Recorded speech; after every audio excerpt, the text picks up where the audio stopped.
এইটা একটা সৌদি আরবের পার্ক। এখানে মানুষ আইসা রোদ লাগলে এখানে বসে, তাই তাবুক টানায় দিছে। আর এখানে যত খেলনা খুলনা আছে সব কিছু ফ্রি, কারণ সৌদি আরব সরকার এটা দিয়েছে, তাই সব ফ্রি। আর এই যে খেলনাগুলা দেখতেছেন, এগুলা সৌদি আরব সরকার থেকেই প্রতিটা পার্কে বসায়।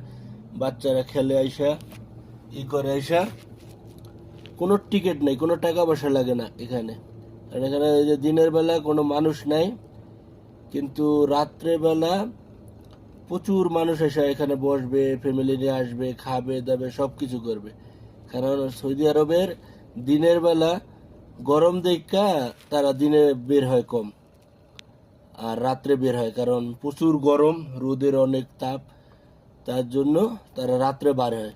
রাত্রে বার হইলে এই পার্কে বৈশা খাবে, ফ্যামিলি সব নিয়ে, বাচ্চা সবাই নিয়ে আসবে। কত পরিষ্কার, কত সুন্দর দেখছেন নি? কারণ বিদেশে বিদেশি, আর এটা যদি আমাদের বাংলাদেশে থাকতো তাহলে এই পার্কে টিকিট বিক্রি করতো বাংলাদেশের মানুষ, যে প্রতিটা খেলনা উঠতে গেলেই টিকিট লাগবে। এই যে তো খেলনা যে পার্কের ভিতরে থুয়া দিচ্ছে সরকার।